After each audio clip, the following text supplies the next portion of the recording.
जय हिंद दोस्तों, स्वागत है आप सभी का आपके अपने YouTube चैनल राजा गुप्ता करंट अफेयर्स और स्टडी कर पर।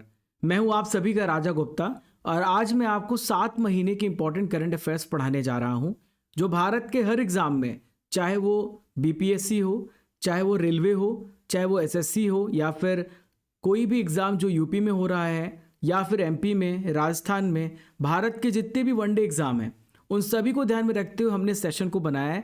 मैं आपको दावे से कहता हूँ, अगर आपने 7 मंथ का करंट अफेयर देख लिया तो अपने आप में कंप्लीट वीडियो है जो कि आपको कोई और रेफरेंस नहीं लेनी पड़ेगी।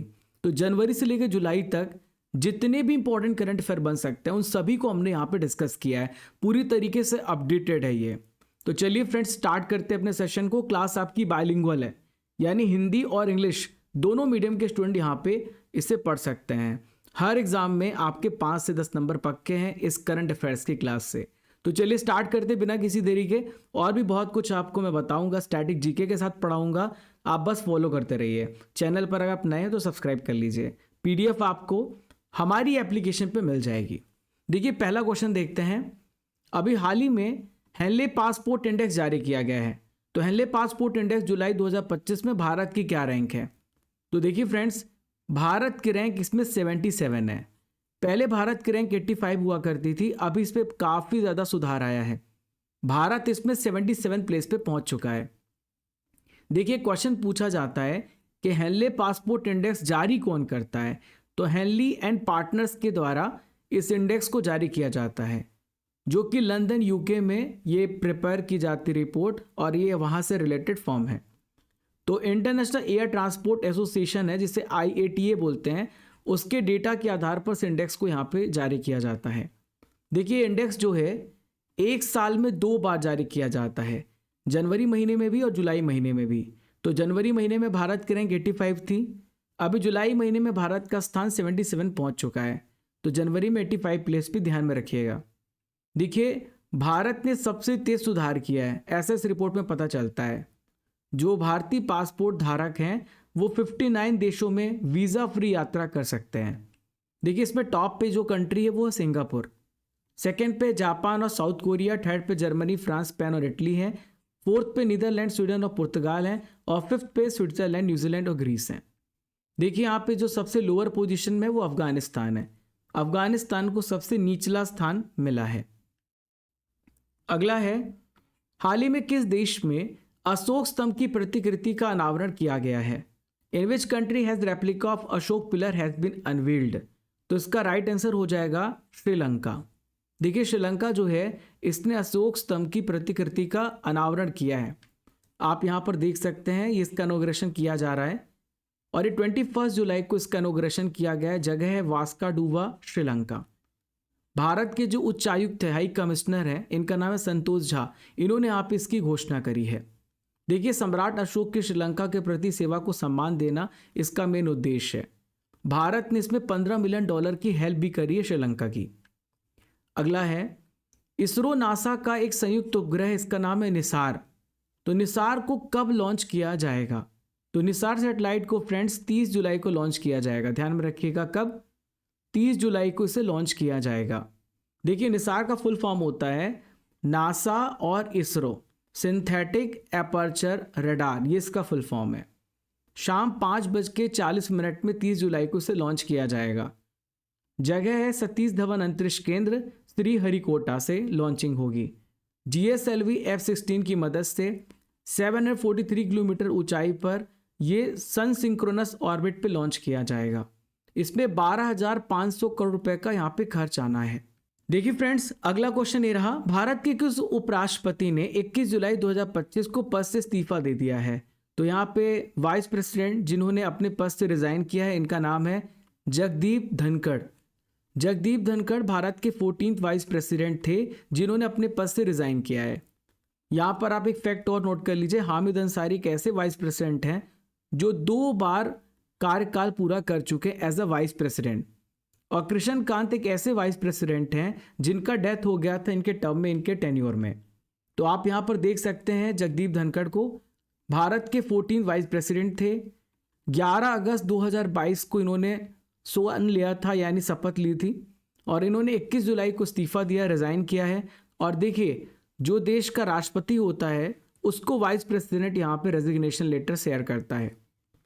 देखिए आर्टिकल नंबर आपसे पूछा सकता है कौन सा आर्टिकल है जिसके तहत इन्होंने इस्तीफा दिया है, तो 67 ये आपको ध्यान में रखना है, इसके तहत इन्होंने रिजाइन किया है।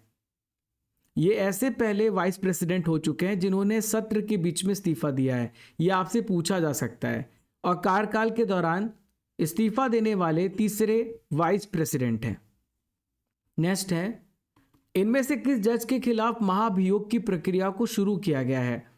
जो प्रोसेस है इम्पीचमेंट की वो यहाँ पे किस जज के खिलाफ स्टार्ट करी गई है? तो इनका नाम है जस्टिस यशवंत वर्मा। देखिए जस्टिस यशवंत वर्मा काफ़ी ज़्यादा चर्चा में थे क्योंकि कुछ समय पहले इनके घर से जली हुई नोटों की बहुत सारी गड्डियाँ देखी गई थी। उसके बाद से इनको हटाने की बात विपक्ष ने कई बार उठाई थी। मार्च 2025 में दिल्ली हाई कोर्ट के जो उस समय जज थे यशवंत वर्मा, इनके सरकारी आवास से जली हुई नकदी बरामद प्राप्त हुई, उसके बाद से इनको हटाने की बात कही जा रही थी। और उस समय हमारे देश के सीजेआई थे संजीव खन्ना। इन्होंने 3 हाईकोर्ट जजों की समिति का गठन किया और समिति ने इन्हें दोषी पाया है। ये रिपोर्ट प्रेसिडेंट को और प्रधानमंत्री को भेज दी गई है। देखिए अब महाभियोग का प्रस्ताव लाया जाएगा संसद में। महाभियोग के प्रस्ताव की पूरी तैयारी शुरू हो चुकी है। 100+ सांसदों ने लोकसभा में नोटिस पर हस्ताक्षर भी कर दिया है। 2/3 बहुमत से इनको हटा दिया जाएगा। राज्यसभा में 50+ सांसदों का समर्थन आवश्यक है। देखिए जो प्रस्ताव पारित हुआ है तो जजेस इंक्वायरी एक्ट 1968 के तहत जांच समिति का गठन होगा। आर्टिकल नंबर 124 आपको ध्यान में रखना है, जिसके तहत सुप्रीम कोर्ट या हाई कोर्ट के जो जज हैं वो अगर दुर्व्यवहार करते हैं या अक्षम यानी इनकैपेबल पाए जाते हैं तो इस आधार पर उनको हटाया जा सकता है। और दोनों सदन में 2/3 बहुमत से प्रस्ताव पारित होगा तो इनको अपने पद से हटना पड़ेगा। देखिए अब तक अभी अगर बात करें तो कोई भी जज महाभियोग से हटाया नहीं गया है। अधिकांश मामलों में प्रस्ताव खारिज हो गया था। अब देखते हैं, बहुत ज़्यादा संभावना है कि इनके खिलाफ महाभियोग जो है वो पूरा होगा। देखिए आपके लिए क्वेश्चन ऑफ द डे है जिसका आंसर आप सभी को कमेंट बॉक्स पे देना है। ओसामू सुजुकी का निधन हो गया, ये किस पेशे से संबंधित थे? आपको इसका आंसर मुझे कमेंट बॉक्स पे बताना है। अगला क्वेश्चन है, गीता गोपीनाथ किस संगठन में उप प्रबंध निदेशक थी जिन्होंने अपने पद से इस्तीफा दे दिया है? तो फ्रेंड्स ये आपको ध्यान में रखना है, ये यहाँ पर इंटरनेशनल मॉनेटरी फंड IMF की यहाँ पर उप प्रबंध निदेशक थी जिन्होंने अपने पद से अभी रिजाइन किया है। 1 सितंबर 2025 से हार्वर्ड यूनिवर्सिटी में ये वापस से शामिल हो जाएंगी और अब ये रिजाइन कर चुकी हैं। 2019 में IMF की मुख्य अर्थशास्त्री ये बनी थी और इस पद पे पहुंचने वाली सबसे पहली वीमेन है। जनवरी 2022 में इनको प्रमोट किया गया as a deputy managing director. Next question है, भारत ने एडफाल्सीवैक्स एक नाम की वैक्सीन का निर्माण किया, किस रोग के लिए वैक्सीन का इस्तेमाल किया जाएगा? तो फ्रेंड्स मलेरिया को ठीक करने के लिए इस वैक्सीन का इस्तेमाल किया जाएगा। तो एडफाल्सीवैक्स जो है इसका विकास ICMR और RMRC जो कि भुवनेश्वर में आपको देखने को मिलेगा, इन्होंने यहाँ पे मिल करके इसे डेवलप किया है। ये किस परजीवी पे काम करेगा? तो प्लाज्मोडियम फाल्सीवेरम मलेरिया का सबसे घातक रूप है, इस पर ये काम करेगा। तो फ्रेंड्स ये ब्लड में परजीवी पहुंचने से पहले इसे रोकेगा और मच्छरों के माध्यम से जो संक्रमण फैलता है उसमें भी रोक मिलेगी। शरीर में बहुत ही इंपॉर्टेंट एंटीबॉडी भी बनाएगा जो संक्रमण को क्या करेगा? निष्क्रिय कर देगा। नेक्स्ट है, VS अच्युतानंदन का हाल ही में निधन हो गया है। किस राज्य के पूर्व मुख्यमंत्री थे जिनका हाल ही में निधन हुआ है? तो फ्रेंड्स ये केरल राज्य के चीफ मिनिस्टर थे जिनका हाल ही फिलहाल में निधन हुआ है। तो 21 जुलाई 2025 को इनका यहाँ पे निधन हुआ है केरल की कैपिटल तिरुवनंतपुरम में। 101 वर्ष के ये थे। देखिए ये मार्क्सवादी कम्युनिस्ट पार्टी के लीडर थे और केरल के पूर्व मुख्यमंत्री थे 2006 से लेकर 2011 तक। अभी हाल ही में बहुत सारे लोगों का निधन हुआ है, आइए इसे भी जान लेते हैं। मनोज कुमार अभिनेता थे जिनका निधन हुआ है। मनोज भारती राजा ये एक्टर और डायरेक्टर थे। जॉर्ज फोरमैन बॉक्सर थे। Naveen Chawla former chief election commissioner थे और डॉक्टर के रामचंद एरोस्पेस इंजीनियर थे जिनका हाल ही फिलहाल में निधन हुआ है। देखिए फ्रेंड्स, अगर आपको इस क्लास की पूरी कंप्लीट पीडीएफ चाहिए तो आप स्टडीगर एप्लीकेशन को डाउनलोड कर लीजिए। आप डाउनलोड करने के बाद अब आप जाइएगा कोर्सेस एंड पीडीएफ में, यहीं पे लिखा हुआ है 1000 topic wise current affair PDF, तो वहाँ से भी आप पीडीएफ को डाउनलोड कर सकते हैं। अगर आपको 12 महीने की मंथली पैकेज चाहिए तो आपको ये मिल जाएगी, पूरे 12 महीने की कंप्लीट हिंदी इंग्लिश दोनों मीडियम में। और यहीं पे हमारा अर्जुन जीएस फाउंडेशन बैच है जिसमें मैं 11 विषय आपको पढ़ा रहा हूँ। आपके लिए इंपॉर्टेंट टेस्ट सीरीज भी मैंने लाई है जो कि डेली की फ्री टेस्ट है, बुक की टेस्ट सीरीज है, ई बुक्स है, टेस्ट पास है, डेली करंट अफेयर्स की पीडीएफ है, सब कुछ आपको एक ही जगह पे अवेलेबल है। आप सभी चैनल पर अगर आप नए हैं तो सब्सक्राइब कर लीजिए ताकि आपको रेगुलर ऐसे इंपॉर्टेंट वीडियो मिलते रहें। Raja Gupta current affair Telegram channel को ज्वाइन कर लीजिएगा जहां पर आपको इंपॉर्टेंट नोटिफिकेशन मिलता रहता है। ये हमारा नंबर है, अगर आपको कोई भी हेल्प चाहिए तो हमारी टीम और हम आपके लिए हमेशा रेडी हैं, आप इसमें हमें कांटेक्ट कर सकते हैं। नेक्स्ट क्वेश्चन ये रहा, हाल ही में बेस्ट मैजिक क्रिएटर अवार्ड 2025 का जो अवार्ड है किसे दिया गया है? तो बेस्ट मैजिक क्रिएटर अवार्ड जो मिला है वो सुहानी साग को अवार्ड दिया गया है। किसे दिया गया है? सुहानी साग को अवार्ड दिया गया है। देखिए यहाँ पे सोनाली मिश्रा लिखा हुआ है, तो रेलवे प्रोडक्शन फोर्स की पहली ये यहाँ पे महिला महानिदेशक बनी है, ध्यान में रखिएगा। सुहानी साग को अवार्ड दिया गया है, तो भारतीय मैजिशियन है सुहानी साग। FISM वर्ल्ड चैंपियनशिप मैजिक 2025 का जो अवार्ड है इनको इटली में मिलेगा और ये अवार्ड जादू की दुनिया का ऑस्कर माना जाता है। सुहानी साग ये खिताब जीतने वाली पहली इंडियन बन चुकी हैं। नेक्स्ट है, मुंबई ट्रेन विस्फोट किस वर्ष हुआ था जिसपे 12 दोषियों को बरी करके बॉम्बे हाई कोर्ट ने बरी कर दिया है? तो ये हुआ था 2006 में विस्फोट हुआ था और यहाँ पे 12 दोषी जो थे उनको बरी करने का फैसला बॉम्बे हाई कोर्ट ने सुनाया है। तो देखिए ये जो घटना है ये 11 जुलाई 2006 की घटना है और मुंबई के पश्चिम रेलवे की लोकल ट्रेन में घटना हुई थी। 11 मिनट में 7 सिलसिलेवार धमाके हुए थे। उसके बाद बहुत सारे लोगों की इसमें डेथ हो गई थी, 189 लोगों की मौत हो गई थी और 827 से ज़्यादा लोगों के यहाँ पे घायल होने की खबर थी। महाराष्ट्र ATS ने इसमें जांच करी, 13 लोगों को गिरफ्तार किया, 30 पर चार्जशीट दायर करी और 2015 में विशेष अदालत ने 12 को दोषी ठहराया था, लेकिन बॉम्बे हाई कोर्ट ने अब इनको यहाँ पे सजा से मुक्त कर दिया है। अब जो है महाराष्ट्र सरकार अब ये सुप्रीम कोर्ट में अपील करेंगी। नेक्स्ट है, फीडे चेस वर्ल्ड कप 2025 का आयोजन किस देश में किया जाएगा? तो फीडे जो चेस वर्ल्ड कप होगा फ्रेंड्स ये भारत में होगा, इंडिया में होगा। तो देखिए 30 अक्टूबर से लेकर 27 नवंबर के बीच में होगा। इसमें 206 खिलाड़ी भाग लेंगे। नेक्स्ट है, G20 वित्त मंत्री और केंद्रीय बैंक प्रमुख की बैठक कहां पे आयोजित की गई है? तो G20 finance minister central bank governors की मीटिंग कहां पर हुई है फ्रेंड्स? ये कहां पर हुई है? ध्यान में रखिएगा, बहुत इंपॉर्टेंट है, साउथ अफ्रीका में। इस साल G20 जो मीटिंग है वो साउथ अफ्रीका में हो रही है। तो साउथ अफ्रीका में डरबन पे ये मीटिंग हुई है। इसका जो मेन मोटो है ग्लोबल इकोनॉमिक कोऑपरेशन को बढ़ावा देना। तो इस पे प्रमुख चर्चाएं हैं संघर्ष और व्यापार तनाव, ऋण संकट और जलवायु आपदाओं को कम करना। भारत, अमेरिका, जापान, कनाडा जैसे जो इंपॉर्टेंट देश हैं उनके फाइनेंस मिनिस्टर इसमें शामिल नहीं हुए हैं।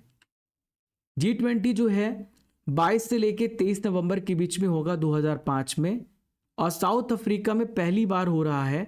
अफ्रीका पे इसका आयोजन किया जा रहा है। हाल ही में किस देश ने द रेजिस्टेंस फ्रंट TRF को आतंकी संगठन घोषित कर दिया है? तो फ्रेंड्स अमेरिका ने TRF को आतंकी संगठन घोषित किया है। TRF रेस्पॉन्सिबल है जो पहलगाम हमला हुआ था। भारत ने हमेशा मांग उठाई है इसको प्रतिबंधित करने के लिए। अमेरिका ने द रेजिस्टेंस फ्रंट को यहाँ पर विदेशी आतंकी संगठन FTO और विशेष रूप से वैश्विक आतंकवादी घोषित किया है, स्पेशली डेजिग्नेटेड ग्लोबल टेररिस्ट घोषित किया है। तो ये जो संगठन है ये पाकिस्तान से समर्थित है, लश्कर तैयबा का एक कह सकते हैं कि डुप्लीकेट है जो काम करता है। TRF 2019 में स्थापित हुआ था। जम्मू कश्मीर के बैसरंग घाटी में TRF ने हमला किया था जिसमें 26 लोगों की डेथ हो गई। देखिए फ्रेंड्स आप लोगों के लिए बहुत इंपॉर्टेंट जानकारी है। मैंने Arjun GS foundation batch launch किया है। इस बैच में आपको 11 विषय पढ़ाए जा रहे हैं। Ancient medieval modern history, polity, Indian world geography, economics, physics, chemistry, biology 699 में आपको ये बैच मिल रहा है। आपको कूपन कोड यूज़ करना रेनी 600, जहाँ पर आपको 600 रुपये का डिस्काउंट मिलेगा। 3 साल की वैलिडिटी है। State PSC, SSC, railway, defence, Bharat के हर एग्जाम्स को कैटर करता है Arjun GS foundation batch. Demo available है। अभी मैं बायोलॉजी और ज्योग्राफी पढ़ा रहा हूँ, पॉलिटी भी मैं जल्द स्टार्ट करने वाला हूँ। Recorded video, previous discussion, free notes, ये सब कुछ आपको इस बैच में मिलता है। ये सारे विषय मैं 6 से 7 महीने में कंप्लीट कराऊंगा। 500 प्लस वीडियो आपको इस पे मिलेंगे। टाइमिंग होगी 5 से 6 और 1 से 2। आपको क्या करना है, आपको एप्लीकेशन डाउनलोड करना है और कोर्सेस एंड पीडीएफ में जाना है और अर्जुन जीएस फाउंडेशन बैच में जाना है, वहां पर आपको ये बैच मिल जाएगा। अगला प्रश्न है आप सभी के स्क्रीन पर। नेक्स्ट क्वेश्चन देखते हैं। 56 नंबर के भारतीय अंतर्राष्ट्रीय फिल्म महोत्सव 2025 ये कहाँ पर आयोजित किए जाएंगे? तो ये गोवा में होंगे। कहाँ पर होंगे? गोवा में ऑर्गेनाइज किए जाएंगे। ये 20 से लेकर 28 नवंबर के बीच में होंगे गोवा में। और इसका जो आयोजन है वो हमारी मिनिस्ट्री ऑफ इंफॉर्मेशन ब्रॉडकास्टिंग, जिसके मंत्री हैं अश्वनी वैष्णव, एनएफडीसी और गोवा सरकार करेगी। अंतर्राष्ट्रीय शतरंज दिवस 2025 कब मनाया गया है? तो अंतर्राष्ट्रीय शतरंज दिवस मनाया गया फ्रेंड्स, ये हर साल कब मनाया जाता है? 20 जुलाई को मनाया जाता है, 20 जुलाई को मनाया जाता है। तो शतरंज के वैश्विक महत्व, बौद्धिक विकास और सांस्कृतिक संवाद को बढ़ावा देने के लिए दिवस मनाया जाता है। देखिए 1924 में फीडे की स्थापना हुई थी, इसी वजह से इस तारीख को 20 जुलाई को मनाया जाता है। थीम आपसे पूछी जाए तो आप बताएंगे एवरी मूव काउंट्स, इसकी थीम है। भारत का 44वां यूनेस्को विश्व धरोहर स्थल कौन सा बना है? तो भारत का 44 नंबर का यूनेस्को वर्ल्ड हेरिटेज साइट है मराठा सैन्य परिदृश्य, मराठा मिलिट्री लैंडस्केप। देखिए अभी 6 से लेकर 16 जुलाई के बीच में मीटिंग हुई फ्रांस की कैपिटल पेरिस में। 47 नंबर की मीटिंग हुई है। उसमें फैसला किया गया कि मराठा परिदृश्य को यूनेस्को में शामिल किया जाए। देखिए इसमें जो 11 टोटल किले, 12 किले हैं, 11 किले महाराष्ट्र में हैं और 1 किला आपका तमिलनाडु में है। पुष्पापति अशोक गजपति राजू किस राज्य के नए राज्यपाल बने हैं? तो पुष्पापति अशोक गजपति राजू यहाँ पे नए गवर्नर बने हैं, गोवा राज्य के गवर्नर बनाए गए हैं। तो गोवा के नए राज्यपाल बने किसके स्थान पर? पीएस श्रीधरन पिल्लई के स्थान पर ये बने हैं। विंबलडन 2025 में पुरुष एकल का विजेता कौन बना है? Winners of men singles at Wimbledon 2025। तो विंबलडन का यहाँ पे विनर किसे बनाया गया है? बहुत इंपॉर्टेंट है। तो ये जैनिक सिनर विनर बने हैं। जैनिक सिनर ने इस साल का ऑस्ट्रेलियन ओपन भी जीता है और जैनिक सिनर ने कार्लोस अल्कराज को भी हराया है इसी बार। कार्लोस अल्कराज फ्रेंच ओपन के विनर हैं। ठीक है, साल का दूसरा ग्रैंड स्लैम फ्रेंच ओपन होता है। तो विंबलडन ओपन जो है all England lawn tennis club Wimbledon London में खेला गया 30 जून से लेकर 13 जुलाई के बीच में और इस बार इसका 138वां एडिशन हुआ है। विजेता जैनिक सिनर है जो कि इटली के प्लेयर है। कार्लोस अल्कराज को इन्होंने हराया है जो कि स्पेन के खिलाड़ी हैं और सिनर का यह पहला विंबलडन खिताब था और चौथा ग्रैंड स्लैम था। यहाँ पे बात करें वीमेन सिंगल्स की विनर ईगा स्विटेक हैं जो कि पोलैंड से हैं। अमांडा अनिसिमोवा अमेरिका से रनर अप हैं और ईगा स्विटेक पोलैंड की पहली ऐसे खिलाड़ी बन गए जिन्होंने विंबलडन को जीता है। अगला है आरपीएफ की पहली महिला महानिदेशक कौन बनी है? Who has become the first women director general of RPF? तो रेलवे प्रोटेक्शन फोर्स की पहली महिला डायरेक्टर बनी है। इनका नाम है सोनाली मिश्रा। ए इसका राइट आंसर हो जाएगा, सोनाली मिश्रा। यहां पर आप सोनाली मिश्रा की तस्वीर देख रहे हैं। आरपीएफ का नया महानिदेशक बनाया गया है और 31 जुलाई 2025 को ये पद को संभालेंगे। 1993 बैच की मध्य प्रदेश कैडर की आईपीएस ऑफिसर है। दुनिया के सबसे बुजुर्ग मैराथन धावक कौन थे जिनका हाल ही में निधन हो गया है? तो वर्ल्ड के ओल्डेस्ट मैराथन रनर हैं जिनका निधन हो गया है। इनका नाम है फौजा सिंह। क्या नाम है इनका? फौजा सिंह नाम है। तो 1 अप्रैल 1911 को इनका जन्म हुआ था जलंधर पंजाब में। इनको टर्बन टॉर्नेडो 6 सुपरमैन के नाम से जाना जाता है। प्रधानमंत्री धन धान्य कृषि योजना को केंद्रीय कैबिनेट ने कब अप्रूवल दिया है? व्हेन डिड प्रधानमंत्री धन धान्य कृषि योजना get approval from the union cabinet. तो 16 जुलाई 2025 को इसको अप्रूवल मिल चुका है। 24,000 करोड़ रुपए इस पर लागत आएगी हर साल। इसकी घोषणा बजट 2025 में करी गई थी। तो इसका जो मेन उद्देश्य है फसल का उत्पादन बढ़ाना, खासकर उन डिस्ट्रिक्ट में जहां पे पैदावार कम है। इसका डायरेक्ट बेनिफिट 1.7 करोड़ छोटे और मार्जिनल फार्मर्स को मिलेगा। इसकी जो नोडल एजेंसी है वो एग्रीकल्चर मिनिस्ट्री है, जिसके मंत्री हैं शिवराज सिंह चौहान। भारत का लगातार 8वीं बार सबसे स्वच्छ शहर कौन सा बना है? तो भारत का लगातार 8वीं बार सबसे स्वच्छ शहर इंदौर बना है। कौन सा शहर है? इंदौर यहाँ पे सबसे स्वच्छ शहर है। सेकेंड प्लेस पे सूरत है। ब्रिटेन में वोट देने की उम्र कितनी कर दी गई है? तो ब्रिटेन में वोट देने की उम्र 16 वर्ष कर दी गई है। हमारे भारत में 18 वर्ष है और आर्टिकल नंबर 326 में लिखा हुआ है कि 326 के तहत जिसकी एज 18 वर्ष हो जाएगी वो यहाँ पे वोट को कास्ट कर सकता है। यूलिया स्विरिडेंको किस देश की नई प्राइम मिनिस्टर अभी बनी है? तो फ्रेंड्स बहुत इंपॉर्टेंट है, ये यूक्रेन की नई प्राइम मिनिस्टर बनी है। यूक्रेन देश की नई प्राइम मिनिस्टर बनी है यूलिया स्विरिडेंको। तो आप यहाँ पर देख सकते हैं यूक्रेन की नई प्राइम मिनिस्टर यूलिया स्विरिडेंको। तो ये प्रधानमंत्री के रूप में डैनिश शिमहॉल का प्लेस लेंगी, जो अब रक्षा मंत्री बन गए हैं। केंद्र शासित प्रदेश लद्दाख के उपराज्यपाल हाल ही में किसे बनाया गया है?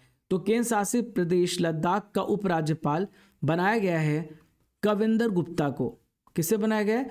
कविंदर गुप्ता को। देखिए यहाँ पर देखिए पीयूष गोयल जो हैं भारत के वर्तमान में कॉमर्स एंड ट्रेड मिनिस्ट्री संभाल रहे हैं। जेपी नड्डा भारत के हेल्थ मिनिस्टर हैं और कविंदर गुप्ता जो हैं लद्दाख के उपराज्यपाल बने हैं। तो ये बीडी मिश्रा के स्थान पर आए। आप यहाँ पे बीडी मिश्रा को देख रहे हैं, इन्होंने इस्तीफा दे दिया था। उसके बाद कविंदर गुप्ता यहाँ के उपराज्यपाल बने हैं। शुभांशु शुक्ला कितने दिन के बाद इंटरनेशनल स्पेस स्टेशन से वापस आए हैं? तो इंटरनेशनल स्पेस स्टेशन से 18 दिनों के बाद ये वापस आए हैं। तो इनके साथ 4 एस्ट्रोनॉट शामिल थे। एक्जिम 4 मिशन भेजा गया था नासा के द्वारा। इसमें पैगी विटसन थे जो अमेरिका के कमांडर हैं, स्लावोस उजनावस्की विस्कीवस्की हैं पोलैंड से, टिबोर कापू हंगरी से। तो 25 जून 2025 को लॉन्चिंग हुई थी कैनेडी स्पेस सेंटर फ्लोरिडा से। LIC की CEO और प्रबंध निदेशक MD के रूप में किसे चुना गया है? तो LIC का CEO और मैनेजिंग डायरेक्टर बनाया गया है R दोराईस्वामी को। तो यहाँ पर आप R दोराईस्वामी को देख रहे हैं। 38 सालों से ज़्यादा का कार्य का इनको अनुभव है। 15 जुलाई 2025 से लेकर 28 अगस्त तक इनका कार्यकाल था R दोराईस्वामी का। सिम्बेक्स अभ्यास 2025 का आयोजन कहाँ पर किया जाएगा? तो सिम्बेक्स अभ्यास होता है भारत और सिंगापुर के बीच में और ये अभ्यास इस साल सिंगापुर में किया जाएगा। तो सिंगापुर इंडिया का मैरीटाइम बायलैटरल एक्सरसाइज है जो कि 32वां संस्करण है। सिंगापुर और दक्षिण चीन सागर में होगा। कोटा श्रीनिवास का हाल ही में निधन हो गया। तो कोटा श्रीनिवास कौन थे जिनका निधन हुआ है? तो कोटा श्रीनिवास एक्टर थे, अभिनेता थे जिनका निधन हुआ है। Order of the Most Ancient Welwitschia Mirabilis सम्मान प्रधानमंत्री मोदी जी को किस देश ने प्रदान किया है? तो ये जो अवार्ड है ये नमीबिया के द्वारा प्रधानमंत्री मोदी जी को मिला है। तो नमीबिया का सर्वोच्च नागरिक सम्मान है ये। सम्मान का नाम है Order of the Most Ancient Welwitschia Mirabilis. तो इसको किसने दिया है? यहाँ पे आप तस्वीरों में देख रहे हैं नमीबिया के प्रेसिडेंट डॉक्टर नेटेम्बो नंदी नदैत्वा। प्रधानमंत्री मोदी जी के पास अब टोटल 27 इंटरनेशनल अवार्ड हो चुके हैं जो इनको दिए जा चुके हैं। जा माता संयुक्त तट रक्षक अभ्यास भारत और किस देश के बीच में आयोजित किया जाएगा? तो जा माता, देखो जा से जापान, माता जो है भारत में वर्ड इस्तेमाल किया जाता है। तो भारत और जापान के बीच में आयोजित किया जाएगा। तो ये होगा कहाँ पे? चेन्नई तट पे होगा, भारत में होगा। 7 से लेकर 12 जुलाई के बीच में हुआ है। जापानी भाषा में जा मतलब का मतलब होता है फिर मिलेंगे। किस देश के PM मोदी को Grand Collar of the National Order of the Southern Cross से सम्मानित किया है? तो फ्रेंड्स ब्राज़ील ने इनको सम्मानित किया है Grand Collar of the National Order of the Southern Coast. यहाँ पर आप देख सकते हैं, तो ब्राज़ील के जो प्रेसिडेंट हैं लूला डा सिल्वा, तो इनका जो सर्वोच्च नागरिक सम्मान है Grand Collar of the National Order of the Southern Cross से सम्मानित किया है पीएम मोदी जी ने। तो पीएम मोदी का 26वां अंतर्राष्ट्रीय सम्मान था। किस देश की स्वास्थ्य एजेंसी ने नवजात शिशुओं के लिए पहली बार मलेरिया की दवा को अप्रूव किया है? तो मलेरिया की दवा को जो अप्रूव किया है किस देश ने किया है फ्रेंड्स? स्विट्जरलैंड ने यहाँ पे अप्रूव किया, ध्यान में रखिएगा। स्विट्जरलैंड की स्वास्थ्य एजेंसी ने नवजात शिशुओं के लिए पहली बार मलेरिया की दवा को अप्रूव किया है। इसका नाम है कोटम बेबी, कुछ देशों में से रिम्बेट बेबी भी कहते हैं। तो कंपनी जो है स्विट्जरलैंड की नोवार्टिस है, 4.5 किलोग्राम से कम वजन वाले जो नवजात छोटे बच्चे हैं उसमें इसका इस्तेमाल किया जाएगा। भारत मक्का शिखर सम्मेलन 2025 का आयोजन कहाँ पर किया गया है? तो इसका आयोजन कहाँ पर किया गया है? नई दिल्ली में किया गया। तो 11वां संस्करण हुआ है भारत मक्का शिखर सम्मेलन का। फिक्की और भारतीय मक्का अनुसंधान संस्थान IIMR के सहयोग से किया गया है। इसका उद्घाटन किया है भारत के एग्रीकल्चर मिनिस्टर शिवराज सिंह चौहान ने। मक्का उत्पादन को 2047 तक दोगुना करना हमारा टारगेट है।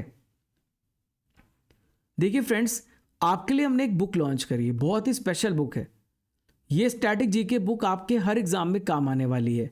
तो स्टैटिक जीके बुक ऑब्जेक्टिव भी है और ये आपकी थ्योरी में भी है। तो आपके BPSC, MPPSC, UPSC, railway, SSC, Bharat के जितने भी एग्जाम हैं, तो पूरा ये बहुत ही शॉर्ट फॉर्म में बुक है।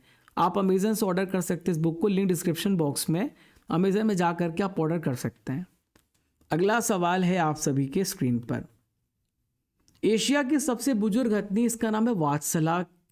तो वात्सला जो है किस टाइगर रिजर्व में हाल ही में इसका निधन हो गया है? तो पन्ना टाइगर रिजर्व में वात्सला का निधन हो गया है। 8 जुलाई 2025 को MP के पन्ना टाइगर रिजर्व में 100 साल से अधिक उम्र में इसका निधन हुआ है। 1920 के दशक में केरल के नीलंबुर जंगलों में इसका जन्म हुआ था।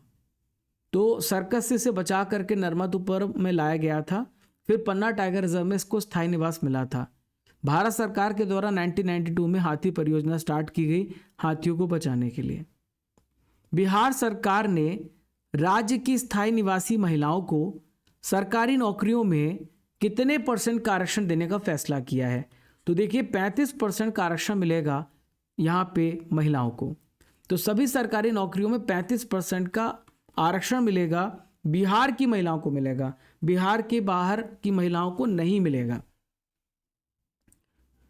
दानस तूफान ने किस देश को हाल ही फिलहाल में प्रभावित किया है? तो दानस तूफान जो है ताइवान में आया, जिसने यहाँ पे ताइवान को बहुत ज़्यादा प्रभावित किया है।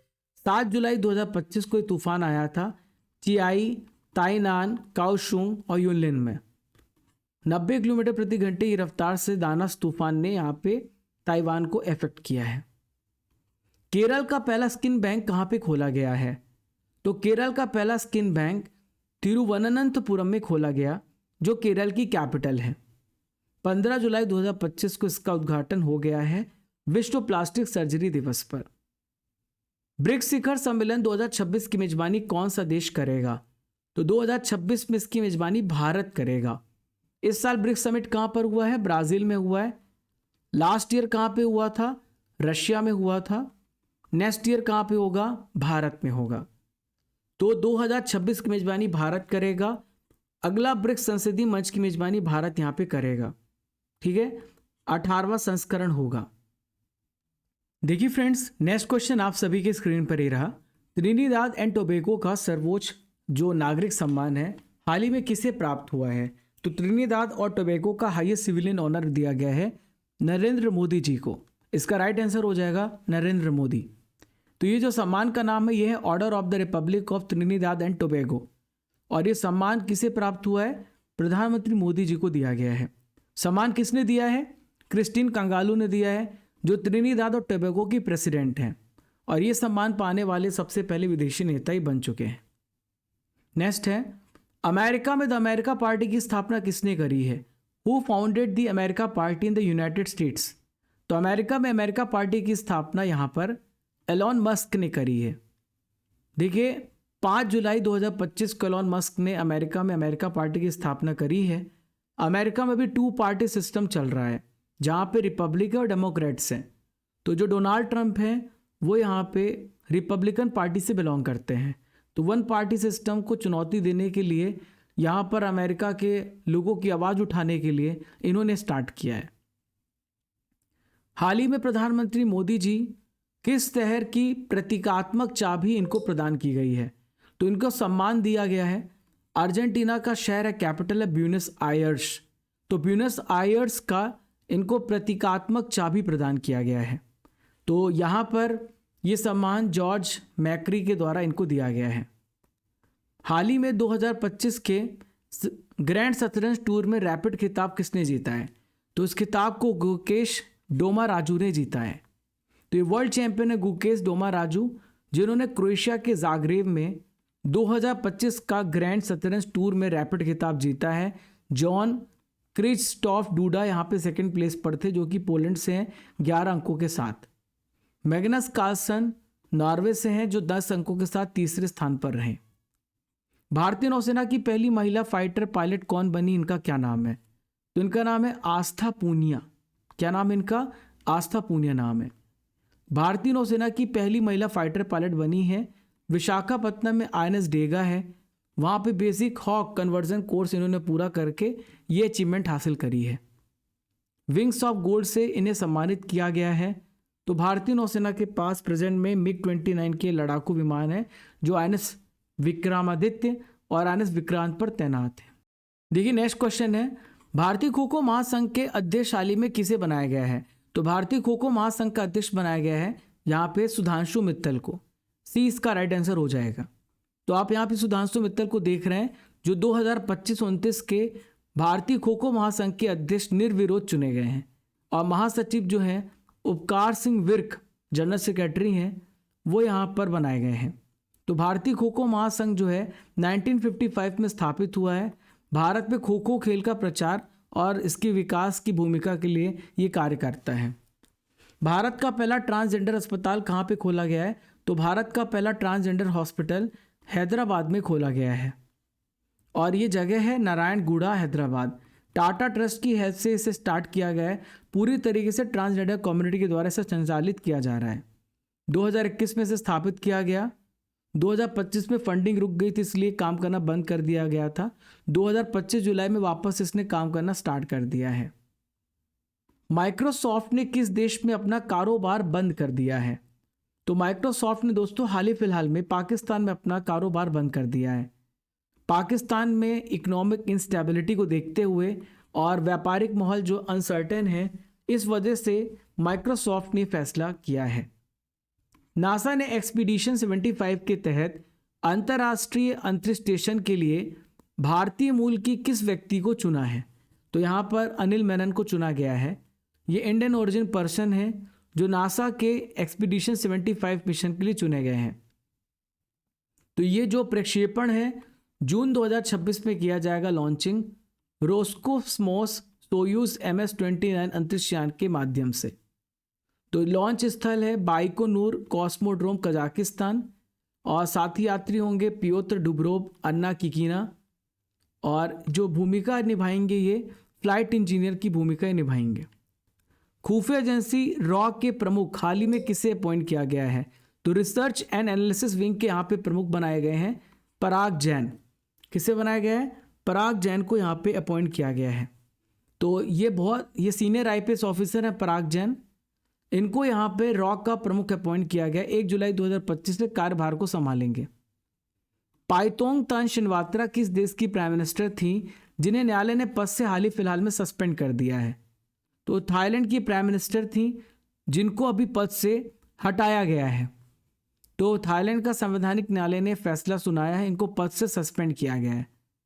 थाईलैंड के प्राइम मिनिस्टर शिनवात्रा ने कंबोडिया के पूर्व प्रधानमंत्री हुन सेन से फोन पे बातचीत करी और अपने ही देश के सीनियर कमांडर को विरोधी बताया। इसके बाद से फैसला लिया गया है। मुख्यमंत्री प्रतिज्ञा योजना किस राज्य में शुरू करी गई है? तो मुख्यमंत्री प्रतिज्ञा योजना स्टार्ट करी गई बिहार राज्य में। बिहार में चुनाव है और योजनाओं की बहार है। 1 जुलाई 2025 से इसकी शुरुआत करी गई है। श्रम संसाधन विभाग के द्वारा, बिहार सरकार के द्वारा 18 से 28 साल के युवा इसका यहाँ पे फायदा उठा सकते हैं। तो युवाओं को इंटर्नशिप, प्रैक्टिकल अनुभव और स्किल ट्रेनिंग के माध्यम से रोजगार दिया जाएगा। तो जो 12वीं पास है उनको 4,000 रुपये महीना, ITI डिप्लोमा वालों को 5,000 महीना, ग्रेजुएशन पोस्ट ग्रेजुएशन वालों को 6,000 रुपये महीना, ये यहाँ पे आपको इंटर्नशिप के दौरान पैसे मिलेंगे। और एक और योजना स्टार्ट करी, मुख्यमंत्री कलाकार पेंशन योजना। तो 1 जुलाई 2025 से इसकी शुरुआत करी गई है, जो बिहार के सांस्कृतिक विरासत को संरक्षित करने के लिए वरिष्ठ कलाकारों को वित्तीय सहायता प्रदान की जा रही है। इसमें 3,000 रुपये प्रति महीना मिलेगा। पीएम नरेंद्र मोदी ने किस देश के प्रधानमंत्री को अयोध्या के राम मंदिर की प्रतिकृति प्रदान करी है? यहाँ पे पीएम मोदी ने गिफ्ट किया है राम टेम्पल की एक प्रतिकृति। तो किसको यहाँ पे दिया है? तो त्रिनिदाद और टोबैगो इसका राइट आंसर हो जाएगा। आप यहाँ पे त्रिनिदाद और टोबैगो की प्राइम मिनिस्टर को देख रहे हैं, इनका नाम है कमला प्रसाद बिसेसर। तो इनको यहाँ पे दिया गया है राम मंदिर, अयोध्या की प्रतिकृति, सरयू नदी का पवित्र जल और प्रयागराज महाकुंभ का जल दिया गया है। खेलो इंडिया जल खेल महोत्सव 2025 ये कहाँ पर आयोजित किया जाएगा? तो फ्रेंड्स ये होगा श्रीनगर में। कहाँ पर होगा? श्रीनगर में होगा। डल झील श्रीनगर जम्मू कश्मीर में होगा 21 से लेकर 23 अगस्त के बीच में। और इसकी घोषणा हमारे स्पोर्ट्स मिनिस्टर मनसुख मंडाविया जी ने करी है। राष्ट्रीय सांख्यिकी दिवस 2025 कब मनाया गया? तो राष्ट्रीय सांख्यिकी दिवस 29 जून को मनाया गया। तो सांख्यिकी के महत्व को उजागर करना इसका उद्देश्य है। निर्णय लेने के लिए आंकड़ों का उपयोग, ये इसकी थीम का इस्तेमाल किया गया। तो भारतीय सांख्यिकी के जो जनक हैं ये है प्रोफेसर प्रशांत चंद्र महालनोबिस। इनके जन्म दिवस पर ही मनाया जाता है। हाल ही में किस देश में हिजाब को बैन कर दिया गया है? तो हिजाब को बैन कजाकिस्तान में किया गया है।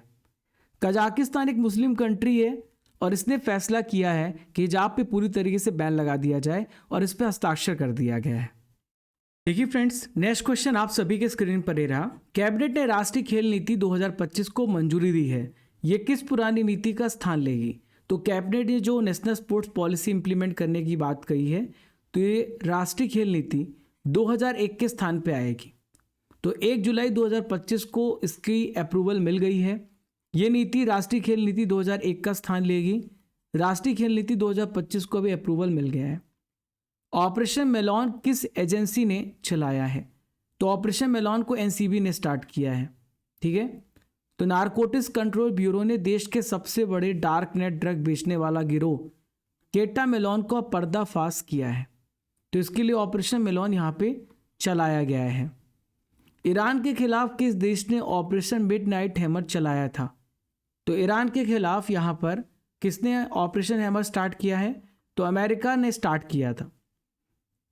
अमेरिका ने 22 जून 2025 को ऑपरेशन चलाया था। ईरान के 3 जो परमाणु ठिकाने हैं, फोर्डो, नातांज और इस्फहान, इसको निशाना बनाया था।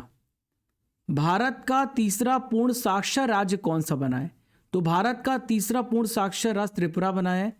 पहला राज्य मिजोरम है, दूसरा राज्य गोवा है और तीसरा राज्य त्रिपुरा है। तो 23 जून 2025 को त्रिपुरा ने पूर्ण साक्षर राज्य का दर्जा प्राप्त कर लिया है। त्रिपुरा से पहले गोवा, मिजोरम पूर्ण साक्षर राज्य बन चुके हैं। दिलीप दोषी का हाल ही में निधन हो गया, वह कौन थे? दिलीप दोषी has passed away, who was he? तो दिलीप दोषी क्रिकेटर थे जिनका निधन हो चुका है। 23 जून 2025 को लंदन में इनका निधन हुआ है। ये बाएं हाथ के स्पिन गेंदबाज थे। सुधांशु शुक्ला को किस मिशन के तहत अंतर्राष्ट्रीय अंतरिक्ष स्टेशन पर भेजा गया? तो देखिए, एक्जिम 4 मिशन के लिए इनको भेजा गया था। 25 जून 2025 को एक्जिम 4 मिशन के लिए इनको भेजा गया था। तो देखिए, राकेश शर्मा पहले व्यक्ति थे जो स्पेस पे गए थे और ये दूसरे व्यक्ति हैं जो इंटरनेशनल स्पेस स्टेशन पे पहुंचे हैं। ठीक है। तो आईएसएस पे जाने वाले पहले व्यक्ति हैं और स्पेस पे पहुंचने वाले दूसरे व्यक्ति हैं। सुधांशु शुक्ला का जो रिलेशन है वो उत्तर प्रदेश के लखनऊ से है। भारत की पहली क्वांटम कंप्यूटिंग वैली ये कहाँ पे स्थापित की जाएगी? तो आंध्र प्रदेश में अमरावती में भारत की पहली क्वांटम कंप्यूटिंग वैली सेटअप की जाएगी। जनवरी 2026 तक इसकी शुरू होने की योजना है। भारत को क्वांटम टेक्निक में यहाँ पर ग्लोबल लीडर बनाना इसका उद्देश्य है। International business machine IBM Amravati में लॉजिकल क्यूबिट क्वांटम कंप्यूटर स्थापित किया जाएगा। नाटो समिट 2025 का आयोजन किस देश में किया गया? तो नाटो समिट 2025 का आयोजन नीदरलैंड में किया गया। हेग नीदरलैंड में इसका आयोजन किया गया 24 से लेकर 25 जून के बीच में। मेजबान देश नीदरलैंड है। पहली बार नाटो इस समिट की मेजबानी कर रहा है। मार्क रूटे इसके महासचिव बने हैं। वैश्विक शांति सूचकांक 2025 में भारत की क्या रैंक है? तो ग्लोबल पीस इंडेक्स में भारत की रैंक 115 है। देखिए, इस इंडेक्स को Institute for Economic and Peace के द्वारा जारी किया गया और जिसका हेडक्वार्टर सिडनी ऑस्ट्रेलिया में आपको देखने को मिलेगा। इसका 19वां संस्करण अभी जारी किया गया। भारत 115 स्थान पर है 163 कंट्रीज में, और यहाँ पर सबसे जो टॉप प्लेस पर है वो आइसलैंड है, सेकंड पे आयरलैंड है, थर्ड पे न्यूजीलैंड, फोर्थ पे ऑस्ट्रिया और फिफ्थ पे स्विट्जरलैंड है। सबसे कम शांतिपूर्ण देश अफगानिस्तान है। फ्रांसीसी वैज्ञानिकों ने किस नाम का नया रक्त समूह अभी खोजा है? तो इसको कहते हैं ग्वाडा नेगेटिव। तो फ्रांसीसी वैज्ञानिकों ने ग्वाडेलोप, एक महिला में दुनिया का 48वां रक्त समूह खोजा है। इसे ग्वाडा नेगेटिव कहते हैं, जी नेगेटिव कहते हैं। कॉन्वेक्स 3 अभ्यास 2025 का आयोजन किस देश में किया जा रहा है? किस देश में किया गया? तो कॉन्वेक्स अभ्यास रोमानिया में किया गया। इस अभ्यास का जो मेन ऑब्जेक्टिव है वो न्यूक्लियर इमरजेंसी यानी परमाणु आपातकालीन अभ्यास है। इसका आयोजन IAEA यानी अंतर्राष्ट्रीय परमाणु ऊर्जा एजेंसी और रोमानिया सरकार ने किया है। 24 से लेकर 25 जून के बीच में इसका आयोजन किया गया चेनावॉर्डो न्यूक्लियर पावर प्लांट रोमानिया में। तो इसका उद्देश्य है अगर रेडियोलॉजिकल या परमाणु कोई भी आपात आती है तो कैसे हम इसके लिए रिएक्ट कर सकते हैं। भारत का पहला तितली अभयारण्य कहाँ पर स्थापित किया गया? तो भारत का पहला बटरफ्लाई सेंचुरी ये अरलम केरल में स्थापित किया गया। तो ये 55 किलोमीटर स्क्वायर में फैला हुआ है। 1984 में स्थापित किया गया। अरलम वन्यजीव अभयारण्य कन्नूर केरल में है। वैश्विक सतत विकास लक्ष्य रैंकिंग 2025 में भारत की क्या रैंक है? तो ग्लोबल सस्टेनेबल डेवलपमेंट रैंकिंग में भारत का स्थान 99 है। देखिए, इस रिपोर्ट को संयुक्त राष्ट्र सतत विकास समाधान नेटवर्क के द्वारा जारी किया गया। फिनलैंड टॉप में, सेकंड पे स्वीडन, थर्ड पे डेनमार्क है। भारत की रैंक 99 है 193 कंट्रीज में। भूटान 74 प्लेस पे, नेपाल 85, बांग्लादेश 114 और पाकिस्तान 140 स्थान पर है। वर्ल्ड इकोनॉमिक फोरम ऊर्जा संक्रमण सूचकांक 2025 पे भारत का क्या रैंक है? तो भारत का रैंक इसमें 71 है world economic forum energy transition index में। फोस्टरिंग इफेक्टिव एनर्जी ट्रांजिशन इसका फुल फॉर्म इस रिपोर्ट का। ये सूचकांक बताता है कि कौन सा कंट्री जो कन्वेंशनल एनर्जी है जैसे कोयला पेट्रोल का, इस पे ग्रीन एनर्जी की ओर कैसे बढ़ रहा है। तो इसे जारी करने वाला है वर्ल्ड इकोनॉमिक फोरम और इस पे टोटल 118 कंट्रीज शामिल हैं। भारत की रैंक 71 है। 2024 में भारत 63 प्लेस पर था। स्वीडन टॉप में, सेकंड फिनलैंड, थर्ड पे डेनमार्क, फोर्थ पे नॉर्वे और फिफ्थ पे स्विट्जरलैंड है। चीन की रैंकिंग 12वां है और कांगो यहाँ पे सबसे लास्ट पोजीशन में है। मारुति चितमपल्ली का हाल ही में निधन हो गया है। इन्हें किस उपनाम से जाना जाता था? तो मारुति चितमपल्ली को आरण्य ऋषि के नाम से जाना जाता था। 93 ईयर्स की एज में इनका निधन हुआ है। ये एनवायरमेंटलिस्ट हैं, वाइल्ड लाइफ एक्सपर्ट हैं और इनको पद्मश्री भी मिल चुका है। जंगल, पक्षी और निसर्ग के प्रति समर्पण के कारण ये अरण्य ऋषि जाने जाते हैं, यानी फॉरेस्ट, बर्ड्स और नेचर, इन सभी का ये ध्यान रखते इस वजह से इनको अरण्य ऋषि बोला जाता है। संयुक्त राष्ट्र महासभा ने किस साल को अंतर्राष्ट्रीय महिला किसान वर्ष के रूप में घोषित किया है? तो 2026 का जो नेक्स्ट ईयर होगा वो अंतर्राष्ट्रीय महिला किसान वर्ष के लिए घोषित किया गया है। ये प्रस्ताव अमेरिका ने लाया था और FAO ने इसका समर्थन किया। 2026 को अंतर्राष्ट्रीय महिला किसान वर्ष घोषित किया गया है। महिला किसान की भूमिका को ग्लोबली यहाँ पे मान्यता देना इसका ऑब्जेक्टिव है। 2025 का जो साल है ग्लेशियर के लिए है, 2024 का जो साल है वो कैमलिट्स के लिए था, 2023 का जो साल है बाजरा के लिए था, 2022 का जो साल था वो कांच का वर्ष था। G7 समिट 2025 का आयोजन किस देश में किया गया? तो G7 समिट 2025 का आयोजन कनाडा में किया गया, बहुत इंपॉर्टेंट है। तो 15 से लेकर 17 जून के बीच में कनाडा में किया गया है, कनानस्किस एल्बर्टा कनाडा में। तो यहाँ पर G7 समिट में नरेंद्र मोदी जी ने पार्टिसिपेट किया है और 51 नंबर का एडिशन था। प्रधानमंत्री मार्क जे कार्नी इसके अध्यक्ष थे। रेजिलियंस, रेस्पॉन्सिबिलिटी, रिन्यूएबल इस समिट की थीम थी। G7 में 7 देश आते हैं। जूस विथ गर्लफ्रेंड, आपको ध्यान में रखना, जूस विथ गर्लफ्रेंड। तो यहाँ पे Japan, America, India, China, England, India नहीं, यहाँ पर इंडिया तो इसका मेंबर नहीं, इटली होगा, जर्मनी और फ्रांस।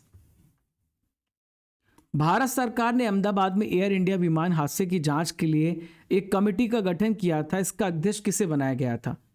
तो इसका अध्यक्ष फ्रेंड्स गोविंद मोहन को बनाया गया। 12 जून 2025 को एयर इंडिया विमान दुर्घटना हुआ अहमदाबाद गुजरात में। एयर इंडिया की उड़ान संख्या AI-171 जिसे बोइंग 787 ड्रीम लाइनर भी कहते हैं, क्रैश हो गया। तो दोस्तों ये विमान लंदन जा रहा था, इसमें 241 यात्रियों की मौत हो गई और ये दिन हमारे इतिहास में काले अक्षरों में दर्ज हो गया। जो जांच समिति के अध्यक्ष हैं वो हैं होम सेक्रेटरी, इनका नाम है Govind Mohan. World Test Championship 2025 का फाइनल किसने जीता है? तो WTC का फाइनल यहाँ पे साउथ अफ्रीका ने जीता है ऑस्ट्रेलिया को हरा करके। लॉर्ड्स इंग्लैंड में मैच खेला गया था, साउथ अफ्रीका ने ऑस्ट्रेलिया को 5 विकेट से हरा दिया है और पहली बार WTC खिताब यहाँ पे जीता है। 27 साल के बाद किसी ICC टूर्नामेंट को साउथ अफ्रीका जीता है 1998 के बाद। एडन मार्करम यहाँ पे प्लेयर ऑफ द मैच रहे जिन्होंने 136 रन बनाए हैं। 2019-21 में न्यूजीलैंड विजेता था, भारत रनर अप था, साउथहैम्पटन में इसका आयोजन हुआ। 21-23 में ऑस्ट्रेलिया विजेता था, भारत रनर अप था द ओवल लंदन में। 2023-25 में साउथ अफ्रीका विजेता था और रनर अप ऑस्ट्रेलिया था, लॉर्ड्स लंदन में हुआ।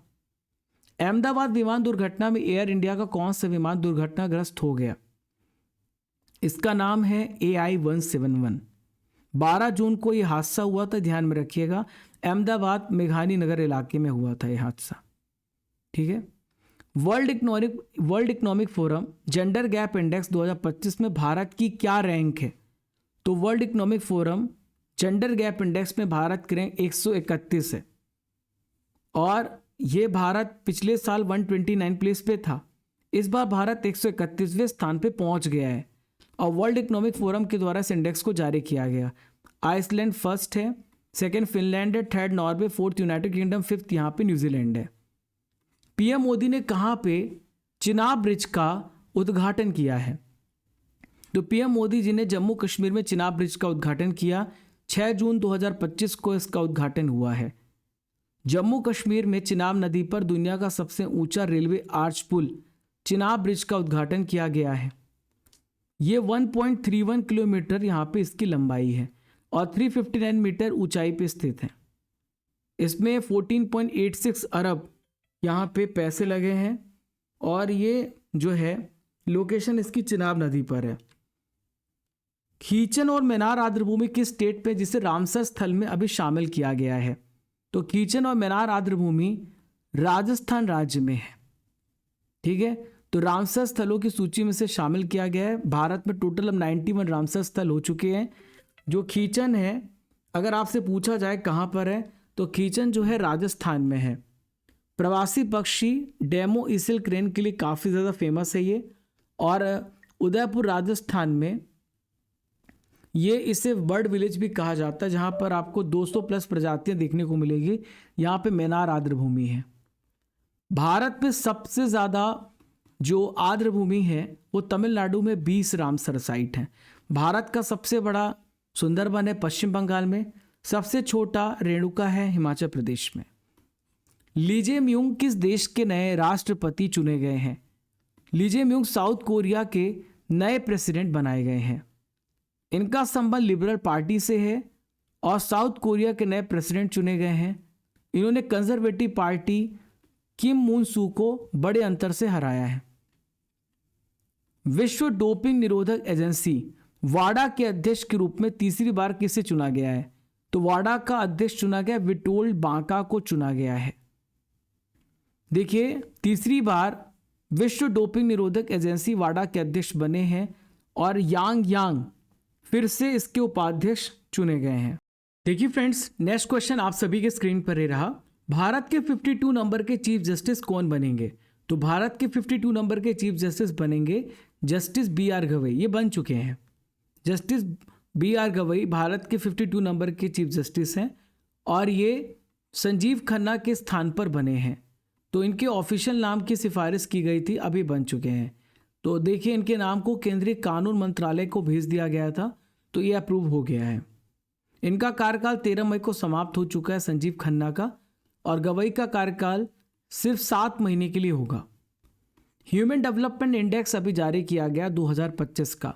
तो भारत का ह्यूमन डेवलपमेंट इंडेक्स में कौन सा रैंक है? तो भारत का स्थान इसमें 130 है। भारत इसमें 130 प्लेस पर है। तो ये UNDP मानव विकास रिपोर्ट 2025 पेश किया गया। भारत 2025 में 193 देशों में 130वें स्थान पर है। और ये बात करें तो टॉप प्लेस पे आइसलैंड है, नॉर्वे सेकेंड है, थर्ड पे स्विट्जरलैंड, फोर्थ पे डेनमार्क, फिफ्थ पे जर्मनी, सिक्स पे स्वीडन, सेवन्थ पे ऑस्ट्रेलिया और एट्थ पे हांगकांग चाइना है। लास्ट प्लेस पे साउथ सुडान है। बिम्स्टेक शिखर सम्मेलन 2025 किस देश में आयोजित किया गया है? तो बिम्स्टेक कहाँ पर आयोजित किया गया है? थाईलैंड में। कहाँ पर? थाईलैंड में। 4 से लेकर 6 अप्रैल के बीच में आयोजित किया गया, बैंकॉक थाईलैंड में। थीम है प्रॉस्पेरस, रेजिलिएंट एंड ओपन, समृद्ध, लचीला और खुला। तो इसमें शिखर सम्मेलन बैंकॉक विजन 2030 को अपनाया गया है। पैतोंगटन शिनवात्रा थाईलैंड की PM है जिन्होंने इसकी अध्यक्षता करी है। विश्व खुशहाली सूचकांक 2025 में भारत का कौन सा रैंक है? तो वर्ल्ड हैप्पीनेस इंडेक्स में भारत का स्थान 118 है। तो भारत जो है, इसे कौन जारी करता है? संयुक्त राष्ट्र सतत विकास समाधान नेटवर्क के द्वारा जारी किया जाता है। फिनलैंड टॉप में, सेकंड पे डेनमार्क, थर्ड पे आइसलैंड। भारत 4.389 स्कोर के साथ 118वें स्थान पर है। अफगानिस्तान सबसे निचले स्थान पर है।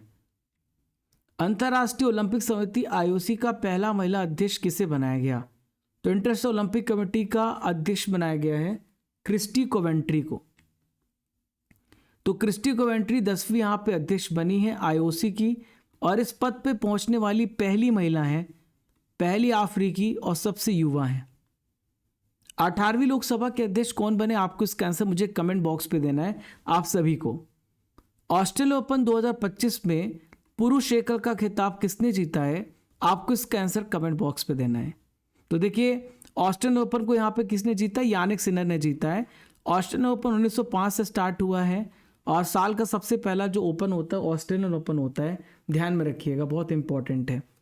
और ऑस्ट्रेलियन ओपन जो है, ध्यान में रखिएगा, 1905 में स्टार्ट हुआ है और ये हार्ड कोर्ट में खेला जाता है। किस कोर्ट में खेला जाता है? हार्ड कोर्ट में।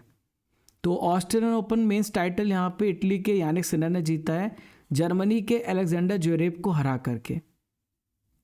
ठीक है, वहीं पे अगर आपसे पूछा जाए महिला एकल का खिताब किसने जीता है? मेडिसन कीज ने इस खिताब को जीता है। ऑस्ट्रेलियन ओपन 1905 में स्टार्ट हुआ था, ध्यान में रखिएगा।